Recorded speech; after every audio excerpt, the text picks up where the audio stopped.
मेरा नाम शंभू कुमार है। मैं बिहार से हूँ, अररिया जिला से। कहीं और से मतलब माल मैं मंगा रहा था, तो वहाँ से मतलब कुछ जो मैं परचेसिंग किया वो माल नहीं भेजा, दूसरा कुछ माल भेज दिया था। अब मैं सब लोगों को ये बोलना चाहूँगा कि केसरिया से माल मंगाओ। मैम आप कहाँ से आए हैं? नागपुर से। एक्चुअली मैं ना मतलब छोटा एक शॉप ओपन कर रही हूँ नागपुर में, तो इनका वही इंस्टाग्राम पे रील्स देखी हूँ, तो मतलब वही देख के मैं यहाँ पे आई हूँ। ये कलेक्शन आपको कैसा लग रहा है? कलेक्शन तो बहुत अच्छा है, जैसा देखा था वैसा लग रहा है, जैसे वीडियो में आप देख के आए थे। हाँ। ईद के हिसाब से सबसे अच्छा कपड़ा जो होता है वो जॉर्जेट कपड़ा सबसे अच्छा होता है। लाइट कलर सबसे ज्यादा चलेंगे, सारा का सारा सिल्वर वर्क के ऊपर सबसे ज्यादा फोकस किए हुए। पहले हमें सूट कुर्ती पहनना पसंद था, फिर हमें सरारा गरारा पहनना पसंद हुआ। थैली भी आप देते हो तो वो आपके नाम की छपवाइए, आप उसको बोलिए कि मैं डिलीवरी आपके घर तक पहुंचाऊंगा। नमस्कार दोस्तों, मैं रितेश मोदी केसरिया टेक्सटाइल कंपनी में आपका हार्दिक स्वागत करता हूं। दोस्तों, ईद ईद क्या है?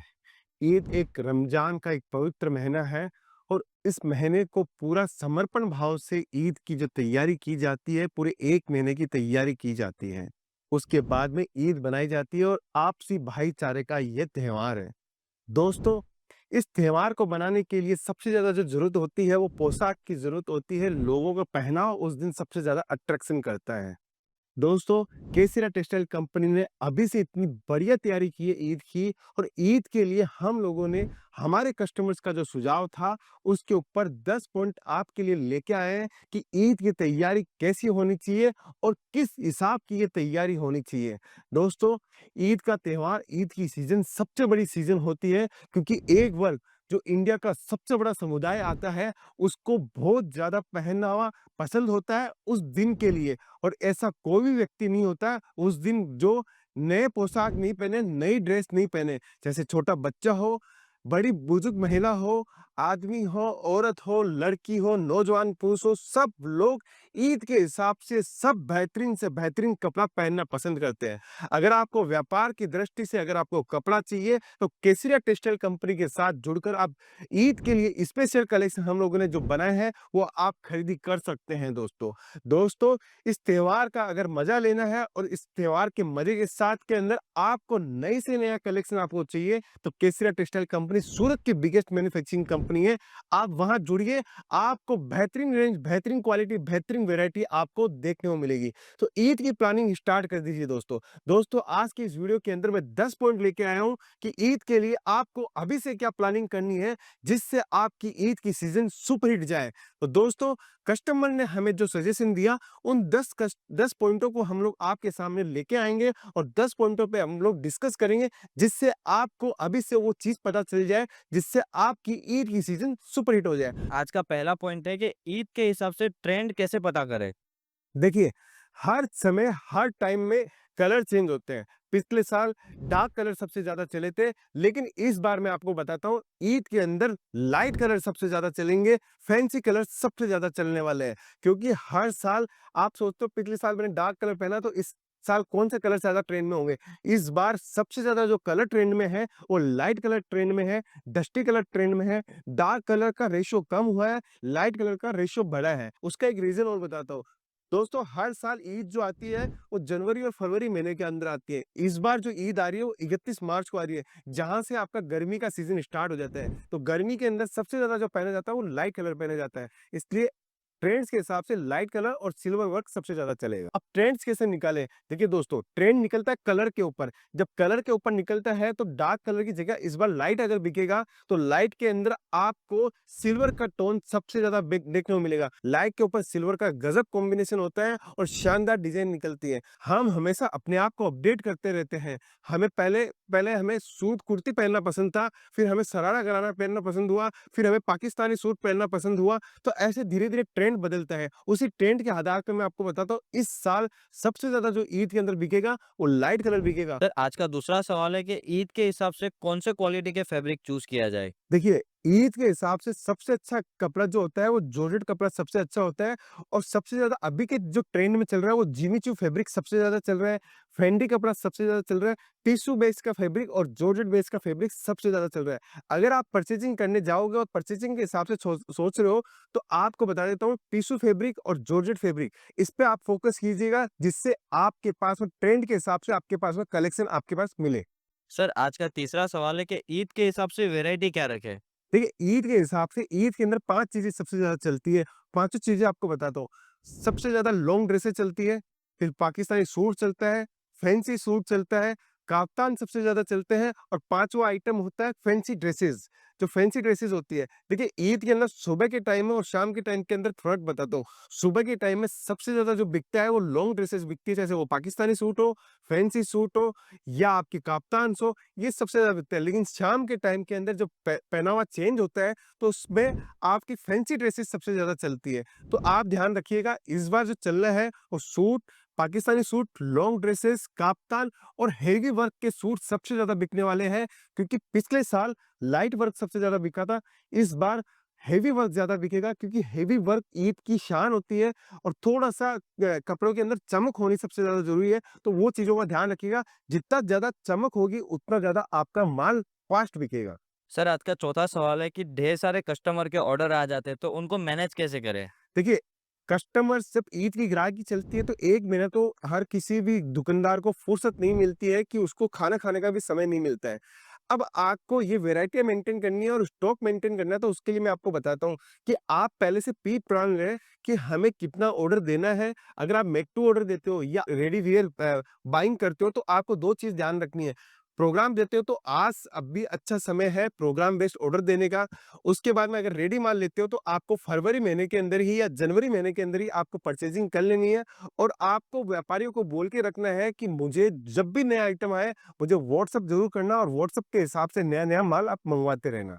सर आज का पांचवा सवाल है हमारा कि ईद के हिसाब से एडवांस प्रोक्योरमेंट कैसे करें? देखिए, ईद के हिसाब से एडवांस तैयारी क्या होती है?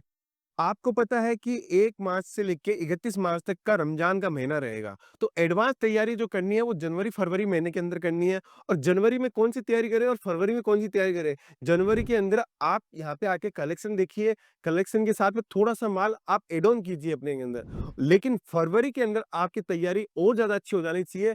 आप अगर घर बैठे हो या घर से बिज़नेस कर रहे हो, दुकान से बिज़नेस कर रहे हो, शोरूम से बिज़नेस कर रहे हो और आपको समय नहीं मिलता है तो फरवरी के अंदर आप ये ध्यान रखिएगा व्हाट्सएप से या आप ऑनलाइन जैसे भी आपको वीडियो कॉलिंग के माध्यम से आप परचेजिंग कर लेना क्योंकि आपको यहाँ आने का समय नहीं मिलेगा और आपकी ग्राहकी स्टार्ट हो जाएगी तो आप पहले से तैयारी रखना कि मुझे वीडियो कॉलिंग से परचेजिंग करनी है या मैं सूरत जाके परचेजिंग करनी है तो किन किन दुकानों पे जाना है, किन किन मैन्युफैक्चरर के पास जाना है, किन से क्या प्रोडक्ट लेना है, कौन क्या क्या प्रोडक्ट आपको बेचने वाला है। तो ये सारी तैयारी पहले से आपको करनी पड़ेगी। सर आज हमारा छठा सवाल है कि ईद के हिसाब से इन्वेंटरी को एफिशिएंट मैनेजमेंट कैसे करें? देखिए, ईद के हिसाब से आपको इन्वेंटरी कैसे मेंटेन करनी है। हर दुकानदार के पास में अलग-अलग टाइप के कस्टमर्स आते हैं। कम रेट का माल लेने के लिए भी आता है, हेवी रेट का माल लेने के लिए भी आता है और लार्ज मतलब प्रीमियम माल लेने भी आता है। लेकिन आप ध्यान रखिए दोस्तों, मैं हर बार वीडियो के माध्यम से बताता हूँ कि आप 2 ही टाइप के सेगमेंट में उतरिए, या तो लोवेस्ट सेगमेंट में उतरिए या आप प्रीमियम सेगमेंट में उतरिए। आप सारा का सारा माल एक साथ में रखोगे, प्रीमियम भी रखोगे, लो भी रखोगे, तो क्या होता है प्रीमियम कस्टमर कभी भी हैप्पी नहीं होता है हल्का माल देखने में। जो सस्ता माल खरीदना चाहता है वो कभी भी महँगा माल देख के आपकी दुकान को महँगा बता देता है, उससे मार्केटिंग आपका चेंज हो जाता है। तो आप ध्यान रखिए, हमें जो सेगमेंट यूज़ करना है या तो लो सेगमेंट का ही काम करना है या हेवी सेगमेंट का काम करना है, जिससे आपको मार्जिन मिले या आपकी क्वांटिटी आपकी सेलिंग हो। 2 चीज़ हमेशा चलती है दुकान के अंदर, या तो आपको प्रीमियम प्रोडक्ट बेच के हेवी मार्जिन कमाना होता है या लो प्रोडक्ट बेच के क्वांटिटी बेचना होता है। तो ये चीज़ों का ध्यान रखिए कि आपको कैसे आपका स्टॉक की इन्वेंटरी मेंटेन करनी है। सर हमारा 7 नंबर का सवाल है कि ईद के हिसाब से हमने कस्टमर को माल तो बेच दिया बट अब उसका जो पैकेजिंग है वो कैसे अट्रैक्टिव करें और क्यों अट्रैक्टिव करें? पहले क्या होता था, कैरी बैग होती थी, कैरी बैग के अंदर ही आपका जो दुकान का नाम है उसी के अंदर लगा रहता था, वही कैरी बैग के अंदर जो माल जाता था आप लोग उससे सेलिंग करते थे। लेकिन अभी जमाना बदल चुका है, अभी आपको क्या करना है, जो आप थैली भी आप देते हो तो वो आपके नाम की छपवाइए। सूरत में आप जिस भी सप्लायर्स के साथ में काम कर रहे हो, जिस मैन्युफैक्चरर के साथ में काम कर रहे हो, उसको आप बोलिए कि मुझे मेरे नाम की थैली छपा के दे, मैं उसका पैसा देने को तैयार हूँ। तो आप ट्राई कीजिए थोड़ा हैम्पर्स बनाइए, बॉक्स बनाइए, गिफ्टिंग पर्पस के हिसाब से बनाइए, पैकेजिंग को इतना अट्रैक्टिव कीजिए कि एक ब्रांड लगे। जब तक आप दुकान को ब्रांड नहीं बनाओगे, तब तक आपकी दुकान को चलाने के लिए आपको समस्या आएगी, क्योंकि जिस दिन ब्रांड बन जाता है, उस दिन आपको दुकान चलाने की जरूरत नहीं पड़ती। नाम अपने आप ग्राहक लेके आता है। तो ये चीज़ ध्यान रखोगे तो अपने आप आपका एफिशिएंसी लेवल बढ़ जाएगा। हमारा 8वां सवाल है कि ईद के हिसाब से डिलीवरी टाइम पर कैसे पहुँचाएँ? देखिए, आपके पास में अगर भीड़ ज़्यादा है और आपको समझ में आ चुका है कि मेरी दुकान के अंदर ऑन एवरेज 20, 30, 50 कस्टमर्स आते हैं और ग्राहक बोलता है कि मैंने माल परचेज़ यहाँ से कर लिया है, इसको मैं शाम को ले जाऊँ। ऐसा मत कीजिए, एक सर्विस आप दीजिए, एक लड़का अपॉइंट कीजिए 1 महीने, 2 महीने के लिए। आप उसको बोलिए कि मैं डिलीवरी आपके घर तक पहुँचाऊँगा। इससे क्या होता है, रिलेशनशिप बिल्ड होता है। ग्राहक को आपके ऊपर और ज़्यादा विश्वास हो जाता है। तो ₹2 आपको ज़्यादा भी मिलता है, ग्राहक को सर्विस देते हो तो होम डिलीवरी देने की कोशिश कीजिए, जिससे आपका ग्राहक हैप्पी होगा, तभी आप आपके पास में रिपीट भेजेगा। दूसरा ग्राहक भी आप जोड़ सकते हो, जब आपके घर पे वो डिलीवरी देने जाते हैं, लड़का डिलीवरी देने जाता है, तो बोल सकता है कि हमारे पास में कल नया ट्रेंड्स आएगा, कल नई वैरायटी आएगी, तो वो दोबारा रिपीट कस्टमर्स आपका बनेगा। तो ये ध्यान रखिए कि डिलीवरी आपको ग्राहक अगर नहीं लेके जा रहा है अपने साथ में, तो आप खुद भेजने की कोशिश कीजिएगा। सर, हमारा 9वां सवाल है कि ईद के हिसाब से डिस्काउंट और ऑफर का प्लान कैसे करें? देखिए, ईद का जब मेन सीज़न आता है, वहाँ पे उस टाइम डिस्काउंट देने की कोशिश मत कीजिएगा। आप एक गिफ्टिंग दीजिए कि मेरी अपनी एक दुकान है, फर्म है, उसके हिसाब से मैं एक गिफ्ट दे रहा हूँ ईद के इस महीने के अंदर। डिस्काउंट मत दीजिएगा। डिस्काउंट अगर देना है तो जनवरी और फरवरी की अगर ईद की सीज़न आपकी चलती है, तब आप डिस्काउंटिंग ऑफर रखो, जिससे ग्राहकों को रिकॉल हो। ग्राहक वापस आपके पास लौट के आए। जब आपके पास में ईद महीने के अंदर आएगा, तो उसको डिस्काउंट की जगह आप उसको एक गिफ्टिंग हैम्पर दीजिए, जिससे वो आपका ब्रांड का इंप्रेशन उसके ऊपर पड़े। सर, हमारा लास्ट क्वेश्चन है कि ईद के हिसाब से कस्टमर को एंगेज कैसे करें और अपने शॉप की मार्केटिंग कैसे करें? देखिए, ग्राहक को एंगेज करने के लिए क्या होगा, अगर आपके पास में कस्टमर्स बहुत सारे आ रहे हैं और आप चाहते हो कि इसको एंगेज करूँ और कहीं नहीं जाए, तो उसके लिए आपको बताना चाहता हूँ कि मैंने देखा है कई दुकानें ऐसी होती है जहाँ पे 4 ही सेल्समैन हैं और ग्राहक 20 बैठे हैं। तो उसको एंगेज करने के लिए आप छोटी-छोटी एक्टिविटीज़ कीजिए। सेल्फी बूथ बनाइए आप काउंटर बनाइए ऐसा जहाँ पे आप बच्चे लोग खेल सकें। तो इस टाइप की अगर आपके पास जगह है तो सेल्फी बूथ बनाइए, काउंटर बनाइए, टीवी आप रखिए, वहाँ पे आप उनको एंगेज कीजिए। जब तक आप उनको एंगेज नहीं करोगे, तब तक आपकी सेल आपकी कमज़ोर हो जाएगी। क्यों कमज़ोर हो जाएगी? क्योंकि आपके पास में सेल्समैन है 4 और आपके पास में ग्राहक है 20। तो 20 के 20 को हैंडल करने के लिए आप सेल्फी बूथ बनाइए, आप टीवी रखिए, आप बच्चों का प्ले ज़ोन बना सकते हैं छोटा-सा। अब आप अट्रैक्टिव कोई एक्टिविटीज़ करवा सकते हो, आप एक गिफ्टिंग का करवा सकते हो। आप एक बोर्ड बनाइए, उसके अंदर कोई गेम प्ले करवाइए, एक लड़की को रख के या लड़के को रख के। तो इससे क्या होगा, आपकी सारी की सारी सेल आपके पास रह जाएगी, उससे आपका धंधा भी बढ़ेगा, धंधे के साथ में आपका नॉलेज भी बढ़ेगा। तो ये दोस्तों, ये छोटी-छोटी चीज़ें आप ध्यान रखोगे तो 100% आपका बिज़नेस बढ़ेगा।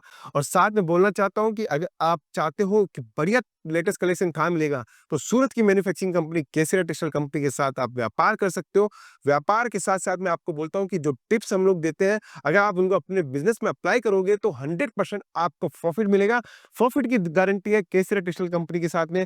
केसरिया टेक्सटाइल कंपनी जो प्रोडक्ट बनाती है, जो रेंज बनाती है, जो क्वालिटी बनाती है, वो शानदार और बेहतरीन क्वालिटी बनाती है। तो केसरिया टेक्सटाइल कंपनी सूरत की मैन्युफैक्चरिंग कंपनी है। आप डायरेक्ट मिलेनियम टेक्सटाइल मार्केट के अंदर आइए। साथ के अंदर एक चीज़ का ध्यान रखिए, आपको ऑटो दलाल और होटल वाले से बच के रहना है, क्योंकि वो लोग कमीशन लेते हैं और उस कमीशन से अगर बचना है तो डायरेक्ट कॉल करना है। दोस्तों, आज का ये वीडियो मैं यहीं समाप्त करता हूँ।